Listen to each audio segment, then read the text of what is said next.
Hey, Troy, I need you to speed up the delivery of the parts I ordered the other day by a week. Thank you for your ongoing support, David. You're asking about the delivery timeline, I see?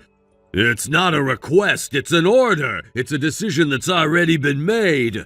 I sincerely apologize, but at this point, we've set the delivery schedule at the very limit of production capacity due to the preferences of our headquarters. I will talk to the production team, but there's a high possibility that we won't be able to meet your expectations. I told you that moving the delivery date up is a decision that's already been made. You're in a position where you're receiving work from us, so don't argue with me. As much as I would like to comply, the reality is that any further shortening of the delivery timeline will lead to increased overtime for our employees, which in turn raises our costs. Normally, this would mean we would have to charge a special expedited fee. Moreover, having to move it up by a week at this point is unrealistic in terms of our schedule. Just do it at the regular rate. We have a budget to stick to as well. I'm not going to pay any more than I already have. Of course, I expect you to move the delivery date up according to our wishes. If that's the case, I'm truly sorry, but we still won't be able to meet your request. What did you say? Your company, E Corporation, has had a history of unreasonable delivery demands, and we're hearing more and more voices from the production team expressing that they are reaching their physical and mental limits. As for pricing, we've already driven it down to the very edge, and to be frank, the current situation is far from what we would consider a fair price. Isn't it your responsibility as a subcontractor to manage that? Everything has its limits. Our president has advised me that if we're asked for anything more unreasonable, I'm free to decline outright, so please take my response as aligned with our company's policy. You think a fourth-rate company like yours can talk back to me? Fourth-rate? This is the consequence of defying me, the sales manager of the industry's #1 company. What will you do about the order you've placed with us at this point? Cancel it. We'll consider the contract finished with last month's order. I see. If that's the case, I'll proceed as you stated. Please send me a formal notice of contract termination via certified mail later. What a hassle. It would be problematic for both of us to get into a dispute later about what was or wasn't said. From a business perspective, it's strange to terminate a contract based solely on a message, so I'd appreciate your cooperation in this matter. Fine, I get it. As the sales manager of the leading company in our industry, I can't help but feel a bit aggrieved. I have a responsibility to uphold standards both for my team and the clients we serve. We take pride in our ability to meet demands, but sometimes those demands can be excessively burdensome. It's frustrating to deal with clients who seem oblivious to the pressures on our end. Troy, while I understand you're trying to do your job, this is simply unacceptable. You cannot expect us to operate under these constraints without any consideration for our well-being. I know it's a tough situation, but my hands are tied. I have to stick to our internal guidelines and the limits that have been set. We can't sacrifice our employees' health for a hasty timeline. If we push them too hard, we risk quality and output. This isn't just about you, David. It affects us as well. If I don't meet my clients' demands, I risk losing my job. It's a competitive environment, and every decision counts. I have quotas to meet, and I can't afford to let anyone down.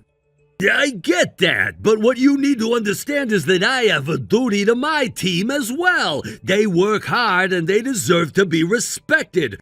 Pressuring them beyond their limits only leads to burnout and dissatisfaction. We can't have that if we want to maintain a healthy work environment. Sure, but you have to look at the bigger picture. The business relies on us to meet deadlines, and if we don't, there are consequences. I don't want to be the one to break the bad news to my superiors. I can appreciate your position, but it's a two-way street. We need to come to a compromise that respects both parties involved. What about discussing a middle ground where we can still meet your needs without compromising our integrity? A middle ground, huh? What do you suggest?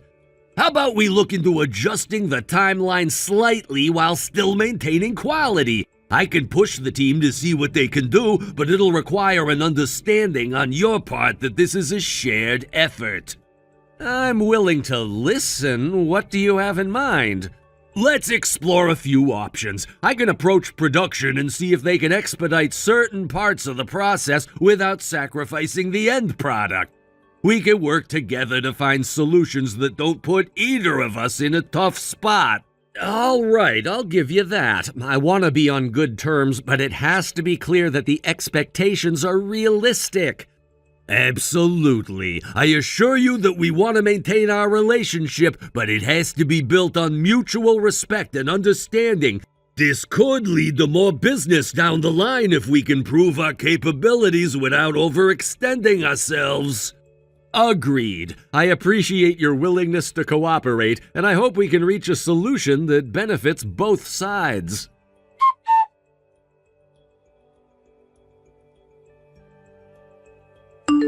Hello, Sam. I hope you're doing well.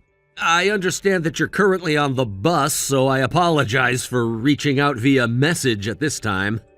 Thank you for your message, Troy. I appreciate your consideration. I'm writing to inform you that the prototype of the new part you requested has been completed, and I'd like to ask for your confirmation on it. Wow, it's already done? That was impressively quick. You finished it a week earlier than scheduled. Thank you very much. I believe a significant factor in this speedy completion is that the part you requested follows standard specifications. Fortunately, we had a similar case on file that we could refer to, which helped us streamline the process and create the prototype efficiently. Are you perhaps referring to the situation with E Corporation? Oh, I'm sorry. I didn't mean to bring that up abruptly. No worries. I understand that this is a more casual topic. Maybe we can discuss it more during your lunch break when you have some private time to chat. Yes, that sounds good. Regarding the prototype, I'll consult with my supervisor and then get back to you with a date for when I can visit your office to discuss everything in detail. Understood. I look forward to hearing from you. For now, I'll let you go. Thank you for your attention to this matter, and I appreciate your help. Thank you. I appreciate your understanding. Talk to you soon.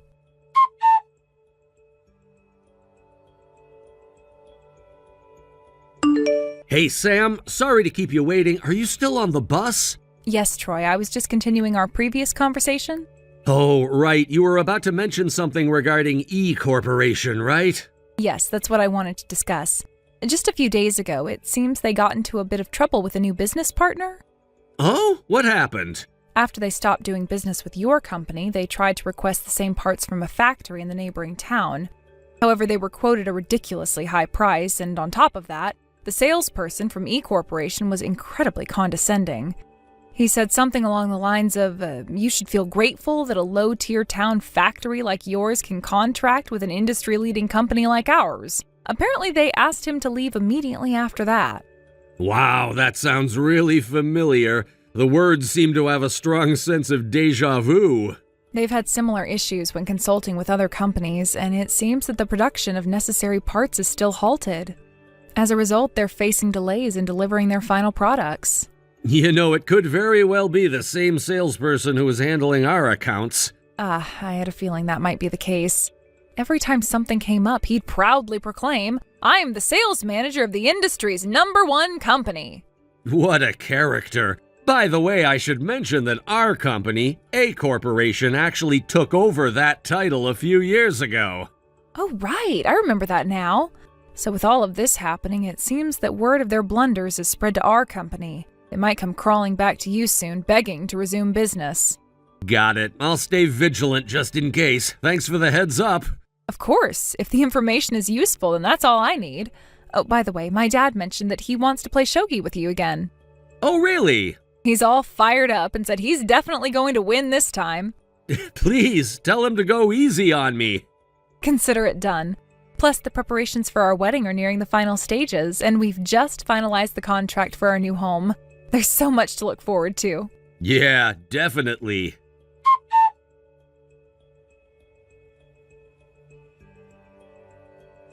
Hey, Troy!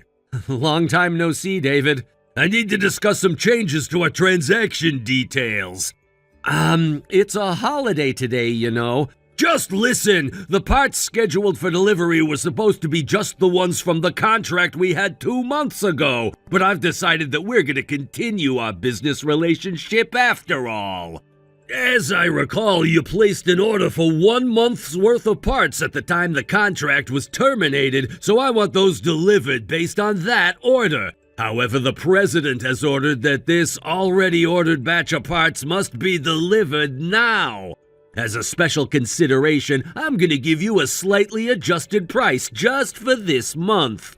What is it? I'm in a hurry. We've terminated our business relationship with E Corporation, so unless we sign a new contract and place a new order, we can't accommodate your delivery request. Hey, I told you, it's a presidential order. The president you're referring to is not our company's president. This is an order from the #1 company in the industry, allowing you low-tier companies to resume transactions with us. What choice do you have to refuse? We only have the option to refuse, actually. What did you say? Hey, Troy, are you seriously saying that? You know that if we stop doing business with you, your sales will plummet, right? Do you understand that this could lead to a critical situation for your company, potentially even bankruptcy? That's not a problem at all. In fact, we began our business relationship with A Corporation, the real #1 in the industry, 2 years ago. Huh?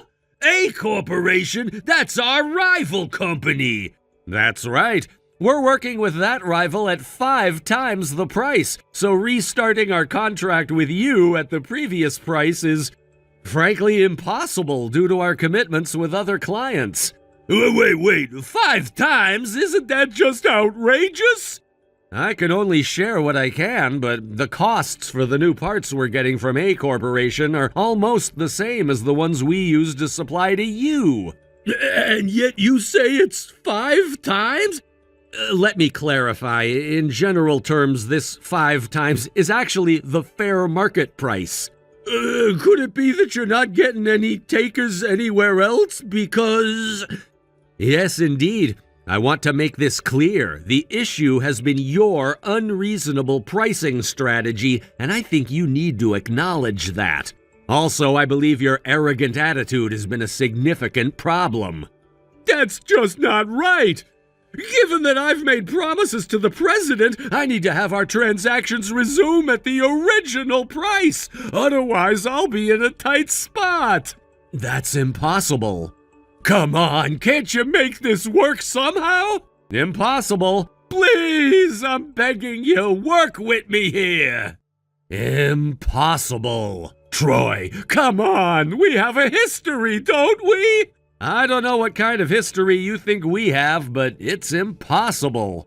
Troy! It's impossible. I'm preparing to go out for a late movie with my fiancé, so I'll take my leave now. Huh? Your fiancé? Yes, it's someone from one of our client companies. During our work together, we developed a romantic relationship. You're not trying to brag about that, are you? Right now, your priority should be me, not your fiancé. Of course, my fiancé takes precedence. What? Well, then, I must take my leave. Troy!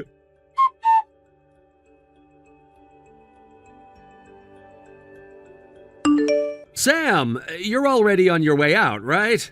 Yeah, I just got on the bus at A-Town Station. Great. I wanted to chat with you quickly before you reach your destination. There's something important I wanted to bring up.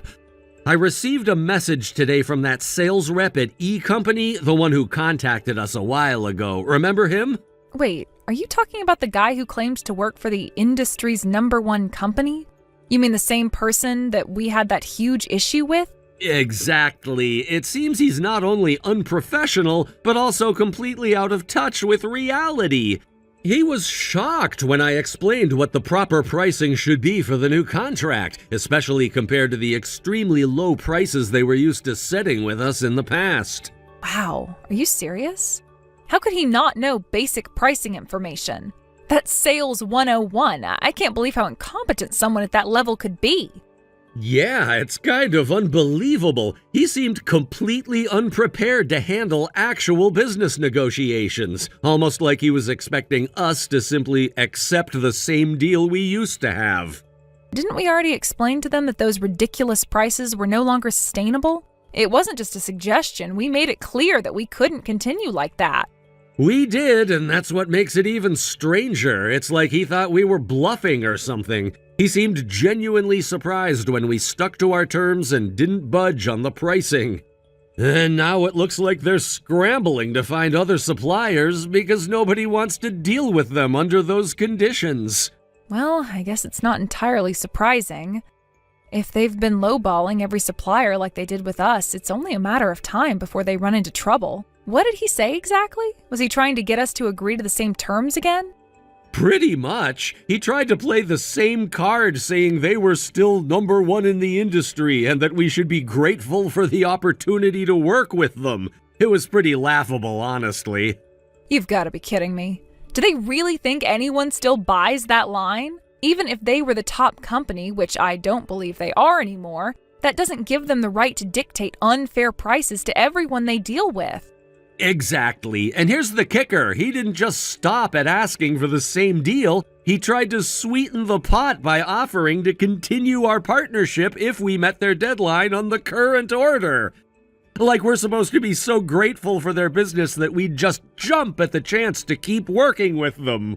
Wow, so they really don't get it. They're acting like they're doing us a favor by continuing the deal, even though it's not profitable for us in the first place. It's no wonder they're having such a hard time finding suppliers to work with them. Yeah, exactly. That's what's happening. It's funny because one of the former employees at E Company who transferred over to A Company told me that this kind of arrogant attitude isn't new. Apparently, it started because of personal ties between the previous presidents of both companies. They used those connections to get away with this kind of thing for years, but now it's all catching up with them. That actually makes a lot of sense. They were probably relying on these personal relationships to keep the deals going, even though the business side of things wasn't sustainable. But you can only push people so far before they start looking for better options. Exactly. And honestly, I think the new leadership over there is trying to clean up the mess. Maybe that's why they're so desperate to keep the old deals going, even though it's obvious that they can't operate that way anymore. Yeah, it sounds like they're in panic mode. But still, they should know that we're not going to fall for those tactics again. For sure. That's why we're sticking to our terms and letting them know that we can't continue the partnership under those conditions. I think they were expecting us to cave, but when they realized we wouldn't, they got desperate. Well, good for you for holding firm. I know it's tough sometimes, but you have to do what's right for the company, not just for short-term gain. If they want to keep working with us, they need to meet us halfway, not just dictate terms like they have in the past. Exactly. And I think this situation is going to be a wake-up call for them. They can't keep treating suppliers like this and expect everyone to just go along with it. Eventually, they'll have to adjust or they'll lose out entirely. Yeah, no doubt. It'll be interesting to see how they respond when they realize they can't find anyone else willing to work with them under those conditions. Hopefully, they'll learn from this and start treating their partners with the respect they deserve. I hope so too. Anyway, thanks for letting me vent about this. It's been a frustrating situation, but I feel better now that we're sticking to our guns. No problem at all. I'm glad we talked about it. It's always good to hear how things are going on your end.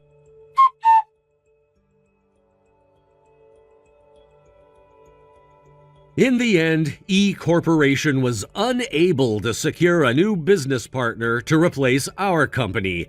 As a result, they faced significant challenges, particularly in delivering their products on time. The inability to meet their obligations meant that deadlines were missed, and the consequences of that failure were severe for the entire company. David, who was the primary contact for this issue, was held responsible for the fallout. Due to this failure, he faced not only a demotion but also a salary reduction. It was a harsh punishment, and he was effectively sidelined from his previous role in what could be described as a triple whammy: demotion, decreased pay, and a transfer to a less desirable position. This was undoubtedly a significant blow to his career and reputation. The president of E Corporation, realizing the gravity of the situation, also stepped forward to apologize. He took responsibility for the company's delay in understanding and addressing the issues that had arisen. As the head of the company, it was his duty to ensure everything ran smoothly, and he acknowledged that they had fallen short in this instance. His public acknowledgement of the failure was meant to reassure both employees and clients that they were aware of the problems and were committed to resolving them. Despite the setbacks, E Corporation is still a reasonably large and well-established company. Thankfully, they managed to avoid a crisis that could have spiraled into bankruptcy. The situation could have been much worse, potentially leading to layoffs and financial ruin for many employees. Fortunately, it appears that no one ended up in dire straits as a result of this particular incident, which was a relief for the employees who relied on their jobs to support their families. However, about a month after the initial incident, new developments emerged. It seems that David, in his new position after being transferred, made some sort of mistake that led to further complications. The details of what happened are somewhat murky, but the end result was clear. He was ultimately let go from the company altogether. This termination not only ended his employment, but also had a lasting impact on his career trajectory.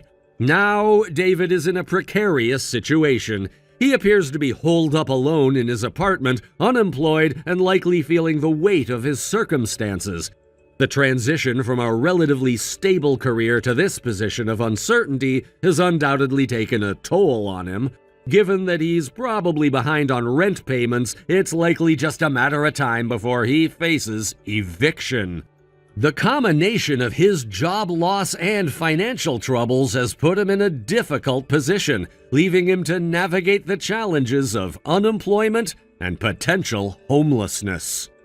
Thank you for watching and listening. We hope you enjoyed the video. Don't forget to like this video and subscribe. Also, feel free to leave a comment about what you thought of the story. We look forward to seeing you at the next story. Thank you for watching. Please subscribe and hit the like button. See you next time.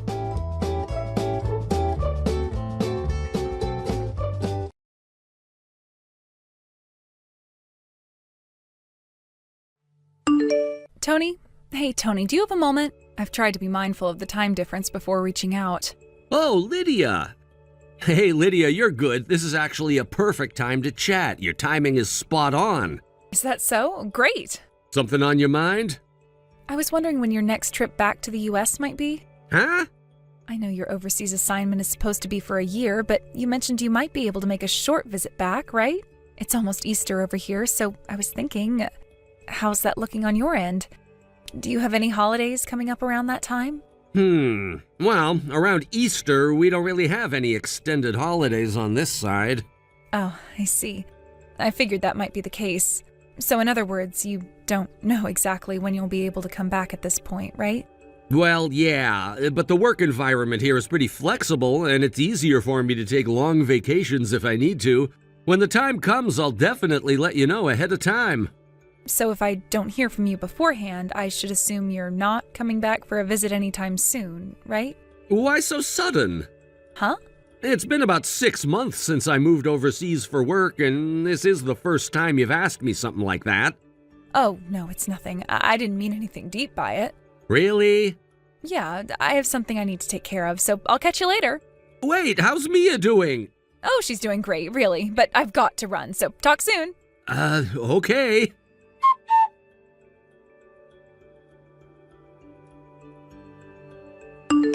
Tony, do you have a moment? Huh? Mom, is that you? I wasn't sure about the time difference over there, so I thought I'd just try texting. At this time, it's no problem at all. Oh, that's good to hear. We'll all just continue then. Yeah, what's going on? So earlier today, Mia came over to my house. What? Mia came over? Yes, she walked over all by herself. It seems it rained on her the way here. She must have found some shelter from the rain, but I don't think she could avoid stepping into puddles. By the time she reached my place, her shoes and socks were completely soaked. Wait, hold on a second. From my house to yours, that's over 3 miles, right? You're telling me that a 5-year-old girl walked that entire distance in the rain, no less? Sure, the route is pretty straightforward once you hit the main road, just a straight shot from there, but still, what on earth happened? And where the hell is Lydia in all this? She usually works part-time during the weekdays, right? On Sundays, she should be at home. At least that's the assumption. There's no way Mia's mother, Lydia, hasn't realized her own daughter's gone missing from the house, right? I thought the same thing, so I tried calling Lydia's cell phone, but either it's turned off or something, because I couldn't get through at all. I even tried calling your landline, but no one picked up there either. Is that so? Did you try contacting Lydia's parents' house? Not yet. I didn't want to make a big fuss about it without having more information. I thought it would be best to talk to you first, since you're Mia's father. I see. Got it. Did Mia herself say anything about what happened? Well, here's the thing. She keeps saying, I'm not supposed to tell, Mama told me not to, and she's been crying the whole time. I tried calming her down with some warm milk, but she fell asleep right after that, so I haven't been able to get any more out of her. I see. In that case, it's probably best not to press her for more right now. Thanks for taking care of her, by the way. Oh, it's nothing. She's my precious granddaughter, after all. So, sorry to impose, but today's the start of a 2-day holiday there in the U.S., right? Would it be okay for you to watch Mia at your place during the holiday? Of course, that's no problem at all. Actually, the truth is, I'm coming back to the U.S. in 2 days. Oh, is that so? By the time I arrive, I should have figured out more of the situation. I'll explain everything to you then. Oh, and please don't tell anyone about me coming back. Not even Mia? Sorry, but yes. I can't rule out the possibility that Lydia might try to get in touch without us knowing. Is there something you're suspecting? Well, yeah. It's not something concrete just yet, so I'd rather not go into too many details right now. But I think she's cheating on me. Cheating? Are you serious? Yeah, I don't have solid evidence yet, but her recent behavior has been really suspicious. She's been hiding her phone a lot, avoiding eye contact with me. I've been pretending not to notice, but I'm at my limit now. Maybe Mia's picked up on that too. That's possible, but if that's the case, I really don't want to ask Mia about it directly. Her mother's still important to her, and I don't want to put any more emotional stress on her than she's already dealing with. You're right, that's the best approach. In any case, please take care of Mia until I get back. If anything changes or there are any developments, please let me know right away. Of course. Thanks, Mom. I'll be in touch later. Got it. Take care of yourself, okay?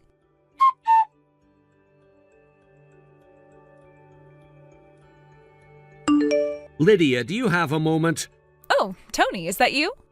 I don't really have anything urgent to discuss, but I had some free time, so I thought I'd check in and see how you're doing. Are you doing well? Yes, I'm doing great. Mia and I are having a lot of fun together. That's good to hear. How about you? How's life overseas treating you? I remember you mentioning that there was a famous tourist spot nearby. Have you had a chance to visit it yet? Not yet. This first year of my assignment, I really need to focus on settling in and getting used to the new environment, so it's been a bit challenging to find the time. I see. So what are you up to right now? Huh? Right now? I was just watching TV with Mia. Oh, I see. You're spending time with Mia then. Oh, I can't believe I almost forgot. I need to go shopping. Mia requested soup for dinner, but I realized we don't have the essential eggs. So dinner is Mia's request, huh? Yes, anyway, I've got to run. Talk to you later. Sure, take care. Talk soon.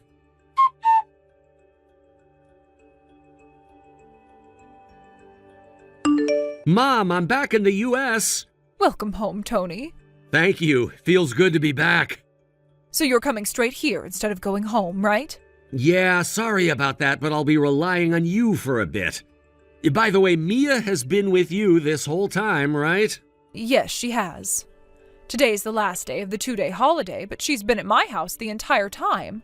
So that means Lydia has been lying after all. I texted her earlier asking how's Mia, and she replied that they're spending time together at home. I see. There hasn't been any sign that she's worried about Mia being gone. I wonder what she's thinking. In any case, I'll tell you everything I know when I get back. Right now I'm on the bus. I'm gonna stop by the private investigator I hired to hear their report on the way home.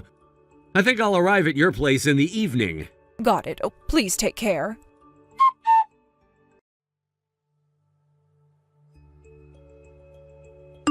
Daddy? Dad? Wait, Dad? This is a message from Lydia. Daddy, it's Mia. Mia! Listen, Dad. Mom's wallet is empty and I haven't eaten anything for 5 days. Dad and Mom have been fighting in bed the whole time and it's really scary. Huh? You and Mom live apart and now you're not in America right now, right? Why are you fighting in bed for so long? Well, Mom told me to call her friend. So is the person with Mom a fake dad? Dad, help me. Huh? Who are you? Huh? Did you think you wouldn't be found out just because I'm overseas? You might think you're fooling me with this nonsense as a 5-year-old, but don't underestimate me. Dad? You see, the real Mia is here with me right now. What? So who are you? Well, I guess I don't need to ask. You're Lydia, aren't you? No, it's not. You're sending messages pretending to be my daughter from your own phone, aren't you? Huh? What? By the way, you said Mia is with you? I didn't mention it, but I'm back in the U.S. temporarily. What? The message I received yesterday was just after I arrived back home. Why did you come back? What about work? I have a meeting at the headquarters after the holiday. I thought I'd take advantage of this temporary return to expose your affair. What? Ideally, I want to get you to sign the divorce papers and move towards claiming alimony. Wait, why? Mia finally told me that she was told to call some strange man Dad. When she refused, they kicked her out of the house, telling her to go to Grandma's and not come back during the holiday. Grandma's place? Did you think she would go to your mother's house? Unfortunately, Mia showed up at my mother's house. What? When I checked with your mother, it turns out she's currently on a trip with her friends. So Mia made the judgment to walk the 3 miles to my mother's house, who's her other grandmother. Wait, how do you know all of this? Why do you know about Mia's whereabouts and your affair when you just got back? Why would I not know? Because... That area is my hometown, you know. I have friends, relatives, and neighbors I've known since my parents' generation. Do you have any idea how many people I know? Huh? But isn't your family home? Are you misunderstanding something? My mom currently lives alone in an apartment about 3 miles away from her job. But 10 years ago, before my dad passed away, the 3 of us lived in a rental apartment near my childhood home. No way. Oh, by the way, it's too late to try to escape with the affair partner you brought in. What? Your father, my uncle, and his wife, and the affair partner's wife are all waiting in front of my house. No way. And me too. I just arrived. No way. You weren't with Mia? I was with her until a moment ago. I was messaging you while taking a taxi here, so now I left her with my mom. What is that? Well, time to storm your affair scene. Wait!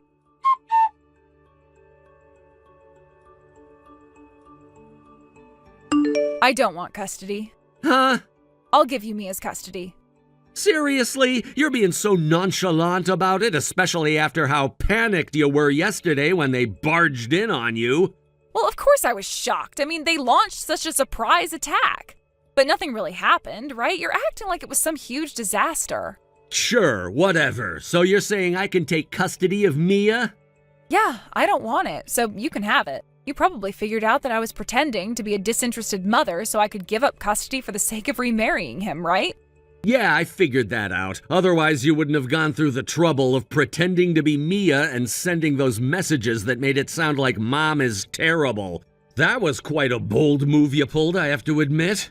This was actually my mom's idea, you know? She really pushed me to do it. Ah, so you and your mom are in cahoots. That makes sense. Exactly. Since my affair partner has a high income, we're working under the assumption that he will be covering the alimony and child support, right? It's all planned out. He's the son of a company president, and he himself is one of the executives. His annual income is around $200,000. Can you believe that? Wow, that's impressive. But wait, can I just ask something? Hold on a second. Oh, you're jealous, aren't you? That's what this is about? Just to clarify, the company president is actually your partner's father-in-law. Huh? What do you mean? Since he's a son-in-law, it's pretty much guaranteed that once his infidelity is exposed, he'll be divorced and kicked out. I heard that talks are already underway to have him removed from his position as an executive. It sounds like he'll have a tough time remaining with the company after all this. Wait, what? You're joking, right? No, I'm serious. They're probably gonna kick him out. The moment his wife finds out, she's not gonna keep him around. Well, in any case, we already put it in writing that he'll pay the alimony and child support in a lump sum. And he's already made that lump sum payment, so we're good there. Hold on a minute. What if he decides to back out? I'm not interested in agreeing to either installment payments or a reduction. He has to stick to the original plan. Tony, wait. That's going to be a problem for me if he changes his mind. Well, it's not going to be a problem for me, so I'm fine with it. I'll be okay regardless of what he decides to do. I still prefer not to go through with the divorce. Is there any way we can avoid that? No way in hell. You're making this harder than it needs to be. Seriously? You're just going to leave me hanging like this? From now on, communicate through your lawyer. I don't want to deal with this directly anymore. It's not worth the hassle. See ya. What am I going to do? I don't have any money right now. This is such a mess. I thought things would be different. I thought I could manage the situation, but now it feels like it's spiraling out of control. Maybe if you hadn't made those choices, we wouldn't be in this situation right now. You have to think about the consequences of your actions.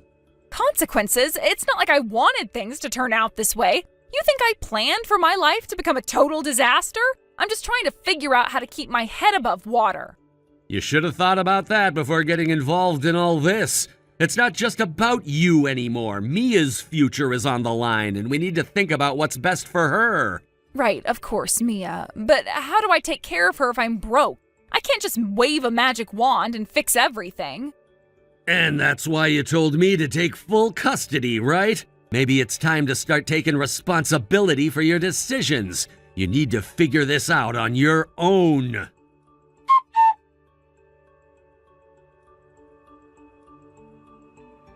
So, it turned out to be a short-term battle during the 2-day holiday, but we managed to settle things somehow. I never expected the process to be so tumultuous, but life has a way of throwing curveballs when you least expect them.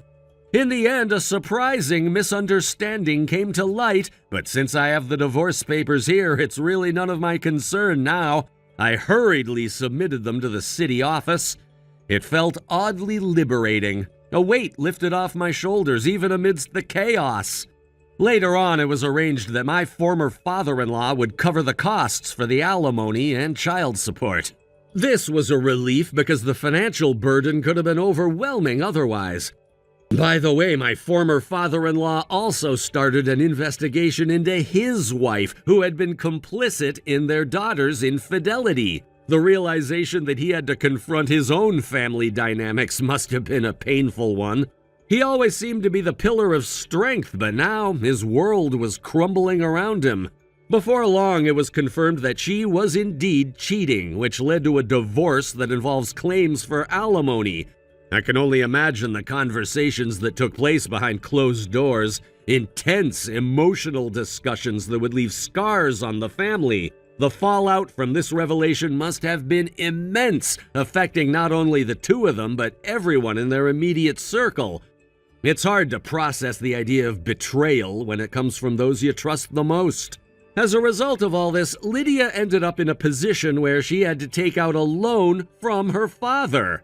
I can only imagine the weight of that decision hanging over her. There's something profoundly uncomfortable about borrowing money from a parent, especially under such dire circumstances. Now she's responsible for paying it back herself, and I wonder how she feels about this newfound financial responsibility. Does she see it as a necessary step toward independence, or is it just another reminder of how far she's fallen? Meanwhile, my former mother-in-law will have to work to pay off the alimony she owes.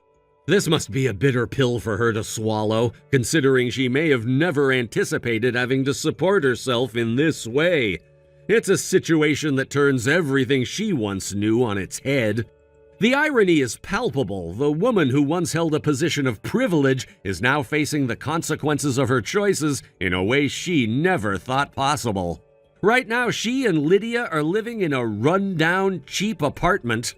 I can't help but picture the scene, the peeling wallpaper, the flickering light bulbs, and the cramped space that has become their new reality. Their situation has become so dire that they're practically fighting over the little food they can afford each day. It's a stark contrast to the life they once led, filled with comfort and security. I can imagine the sense of desperation that permeates their home. Lydia never thought it would come to this. I can almost picture the moment when she realized the reality of her situation, having to repay her father while her mother struggles to make ends meet.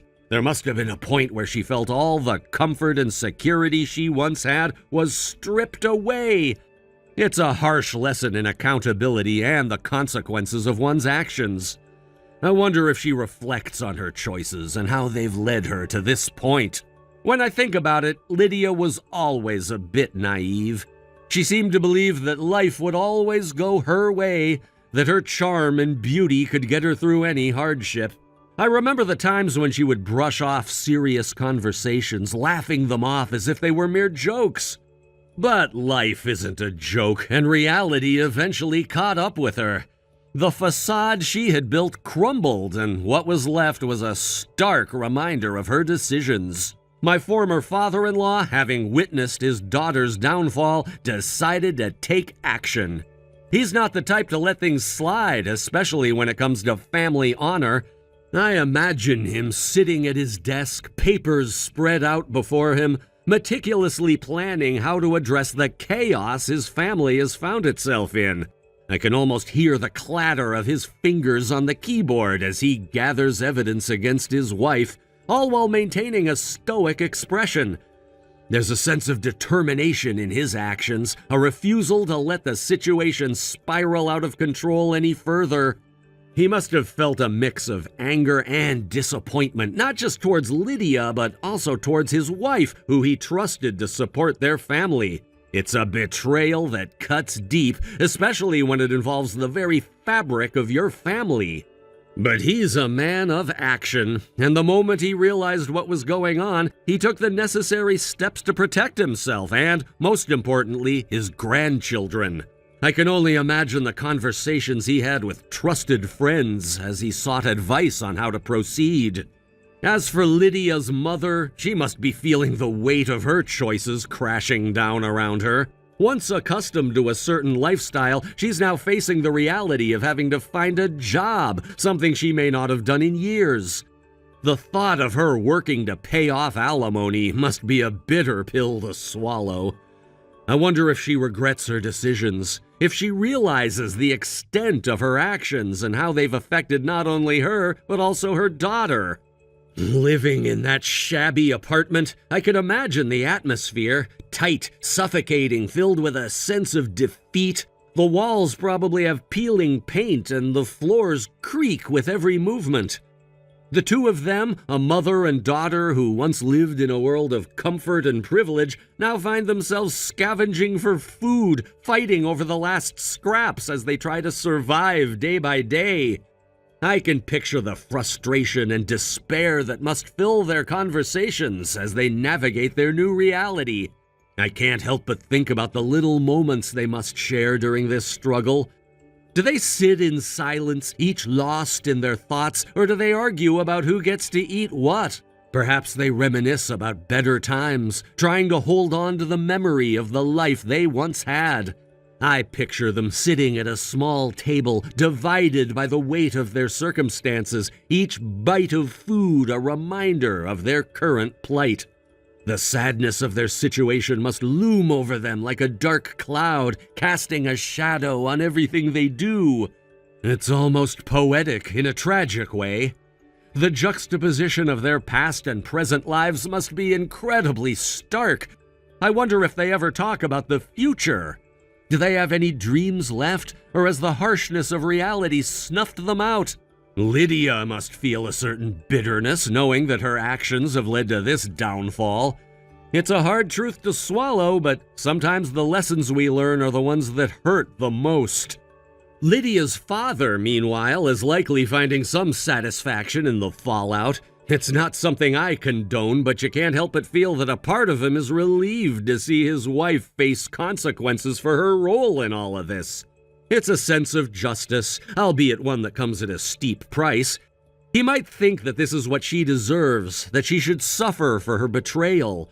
It's a complicated situation, one filled with mixed emotions and conflicting loyalties. Thank you for watching and listening. We hope you enjoyed the video. Don't forget to like this video and subscribe. Also, feel free to leave a comment about what you thought of the story. We look forward to seeing you at the next story. Thank you for watching. Please subscribe and hit the like button. See you next time.